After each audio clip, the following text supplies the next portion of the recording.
Today's topic is the similarities between 1930s Germany and the current situation in Australia. The Nazis did a bunch of things that history shows were vile and lessons that we shouldn't do these sort of things in the future. One of the things they did was implement a lot of social programs, so a lot of people had work and gained a lot of influence and things like that. They had a massive propaganda machine, and that didn't work out so well. They had radios, which were the cutting edge of technology back in the late 30s, and they endeavored to put a radio in every home so that every home could be propagandized directly. They persecuted minorities, gays, political dissidents, Jews, anybody else they thought might be a danger to the state. So they all became enemies of the state, and we saw how that ended up. Trains full of people, massive deaths, slavery, horrible things happened. Book burning, that was another thing that they like to do, and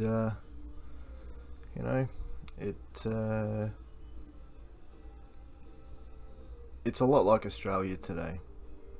Then we had the Gestapo. They had files on everybody, and they'd spy on people. They'd get neighbours to spy on people. Checkpoints. Show me your papers. So, when you add all these things together and you go, okay, cool. That was a nice little lesson in history. Am I really talking about history, or am I talking about current day Australia? We now have the military on the borders, we have the military monitoring phone calls and other things like that. There's people informing on their neighbours to the state. Mate, I tell you, if you can't put a couple of things together, I don't know. You've got some issues. If you can't see the things that are happening, you've got issues. And this has all happened really quickly too. I mean, December was when I first heard about the Wuhan flu, or the Kung flu. It took a few months for Australia to what will we say here, start enacting these horrible Nazi tactics, and don't think it can't happen again. I mean, honestly, there's been that many governments out there over the last, we'll just say 100 years, just to give it a nice even number, that have done irreparable damage to every country that it was done in. Cambodia, China, Russia, Poland, Germany, France, the entire Europe was affected in one way or another. And Australia's been infiltrated by socialists and communists. They've taken over the media, they've taken over the higher education, the lower education, the pre-education,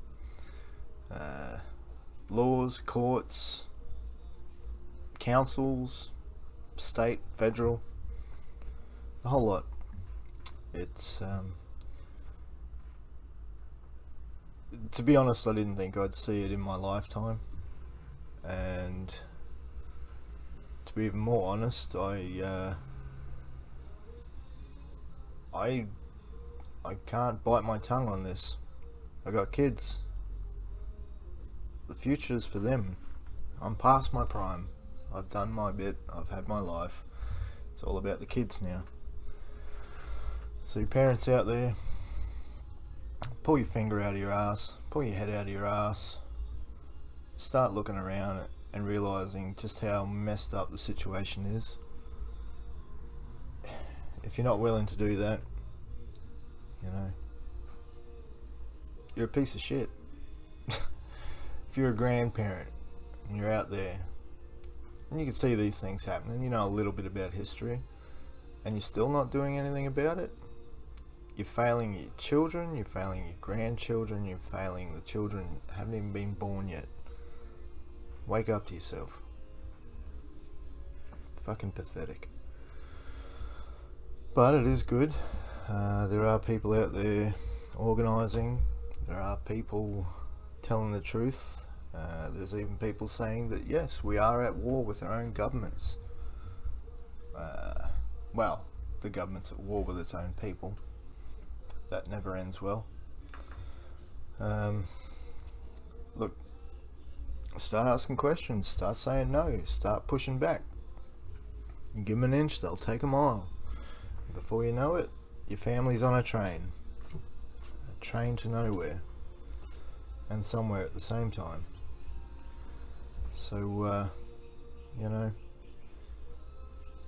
you can't ignore this. And if you do ignore it, well, what can I say? A, I'm ashamed of you, and B, you deserve what you're going to get. And that's not a threat, because that's not my thing. I don't do violence. I don't advocate violence. Quite the opposite. But I'm just letting you know, heads up, shit's going to happen. It's going to go bad. Unless you do something about it. Alright, catch ya.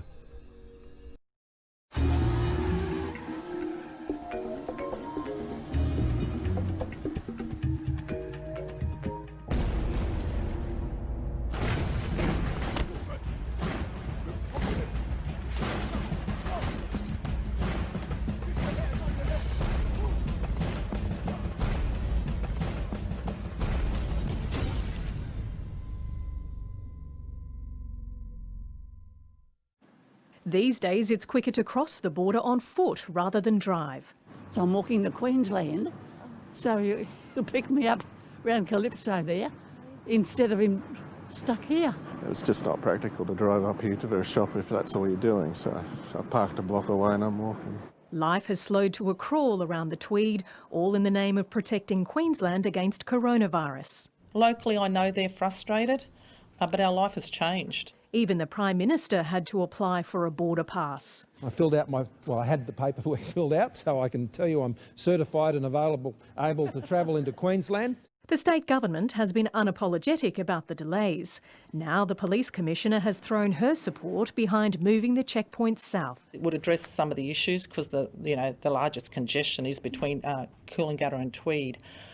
So I hope they have those conversations. For that to happen, it would need cooperation between the states, and that seems unlikely. I put that to New South Wales and they rejected it. This was right from the very beginning to make the Tweed River the border so those border communities could go backwards and forwards, and that was rejected. Nobody's contacted me, so just so we're clear, that border won't change. The state government has even called for federal intervention. Hopefully, with the Prime Minister on the Gold Coast today, he can talk sense into his New South Wales colleagues. Well, it's a matter for Queensland, because Queensland have made their own decision about their border closures, and so it's an issue and a problem for Queensland to sort out. About 1,000 police officers are manning the checkpoints each day. In the past week, more than 43,000 vehicles have been intercepted at the border.